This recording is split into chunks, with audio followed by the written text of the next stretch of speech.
So last but certainly not least, we will have Shan, Jasmine, and Michael, and they will be discussing business and opportunity and what they discovered in the data. So Shan, you can go ahead and take it away. Thanks, Taylor. Hi, I'm Shantaria Smith, and today our group will be discussing business and opportunities for the top 10 counties in Alabama. I want to briefly discuss Alabama's population. According to AL.com, only 6 counties added 10,000 people between the years 2010 and 2020. Domestic migration accounts for most of Alabama's population growth. Without migration and the growth of those 6 counties, Alabama's population would be headed backwards.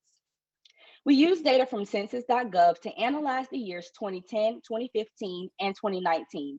Be advised that throughout our presentation, dark blue will represent 2010, gold is 2015, and light blue is 2019. I first focus on unemployment. Chart 1 shows the unemployment rates for the top 10 counties. You will see that Calhoun County leads in unemployment, while Jefferson County, the largest county, comes in at number 3. Between 2010 and 2019, the unemployment rates for Calhoun County decreased by 8.3%. The remaining counties have all decreased between 5 and 7%, commendable.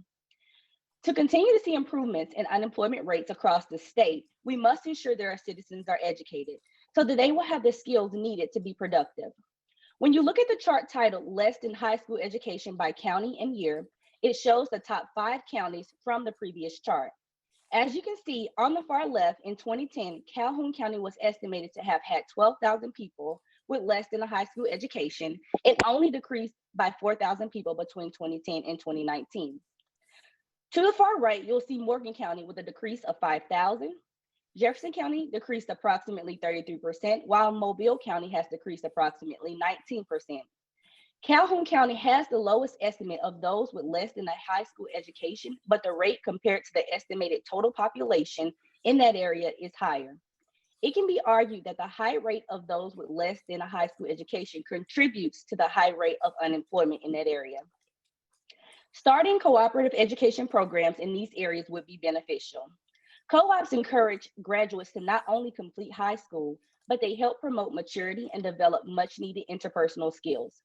This program gives students the ability to use the knowledge and skills from the classroom in the workplace and allows them to try out different career options so that they can determine the career they want to pursue while earning high school credits through work experience. With the industry ever evolving, continuing education will be required to support our growing economy. New and expanded federally funded workforce development programs for those post-high school will also be necessary to provide job security and in turn improve the unemployment rates and boost the economy. Lastly, I want to discuss means of transportation to work. Alabama is the most car-reliant state in the country and has the smallest share of commuters using public transportation.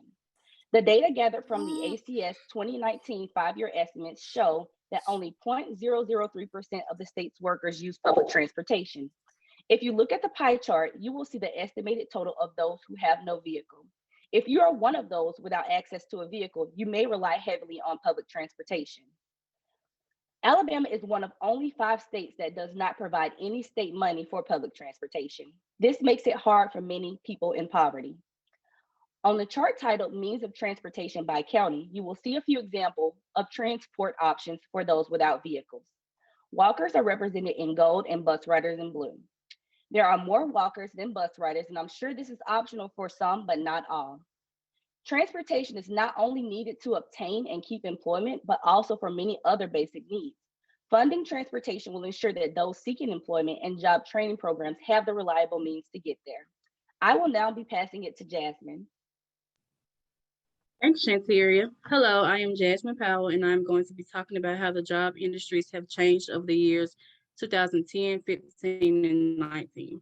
The data that is provided is filtered to show the top 10 counties in Alabama. As you can see, the job industries increased in 2015 and declined more so in 2010 and 19. The educational, healthcare, and social assistance industries has had a bigger increase than the other industries overall. There is a huge need for jobs in these fields, especially since the pandemic has been going on. Nurses, patient care techs, and other medical staff are needed, which will also require different levels of education for this industry. Based on this information presented, I believe there's an opportunity to strengthen and develop the healthcare field within high schools to increase their industry by using the programs that are available in schools.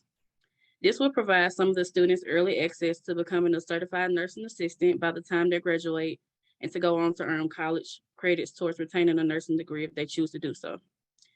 Retail trade is also another industry that will continue to grow because consumers will always need goods from others who offer them. Entrepreneurs and independent businesses are continuing to grow because a lot of people are working on selling what they enjoy doing, such as cooking, sewing, and designing products to sell to the public for income, which is also a great way to keep Alabama's job industries growing. And this is a map that shows which industries dominate which county. As you can see, the educational, healthcare, and social assistance industries and the professional scientific management and admin industries are the most dominating, which is also displayed in the previous chart. It will be beneficial to bring workforce programs into these counties to keep these industries growing. Thank you. Now we'll pass it on to Michael.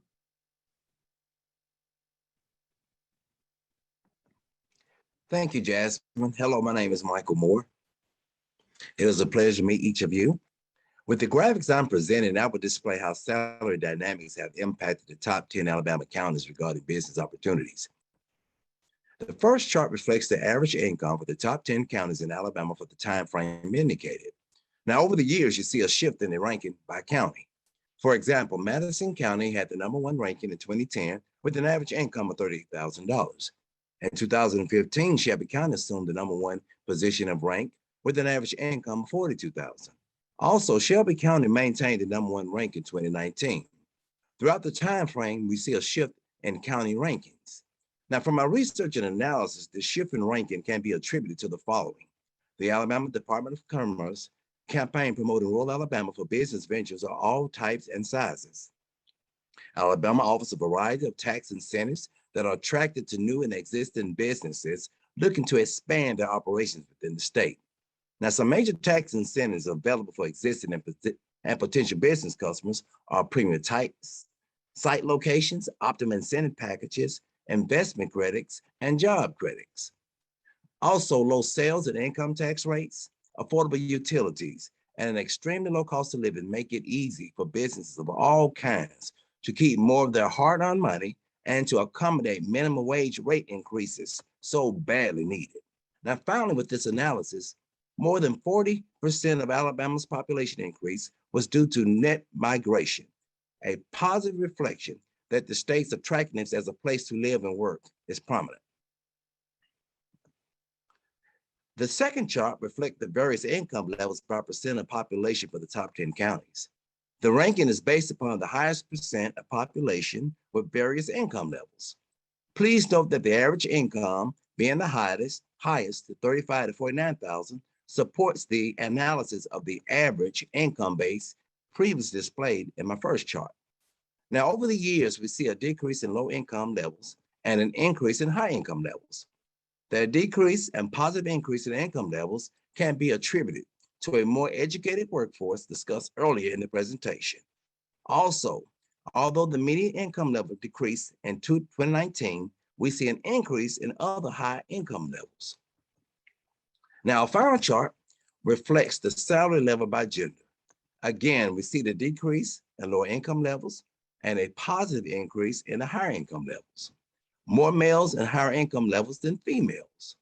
The difference in income levels can be attributed to men working longer than women and hiring inequities. Also, women are progressively toward the higher income levels due to diversity and inclusion initiatives by existing and new businesses. Now, on behalf of all the Cohort 15 data analytic candidates, thank you for your time, and we hope we have left you with new insights on today regarding the state of Alabama. Now we'll pass it back to Taylor Atney. All right. Thanks, Mike. That was great. Great job to all of the teams. I really can't tell you enough how proud I am of all the hard work you guys have put in. So now let me be the first to congratulate you on completing your demo day presentation. I'm really excited to see what you guys do next in your data journey. And so now I'm going to hand it back over to the one and only Catherine Zahara.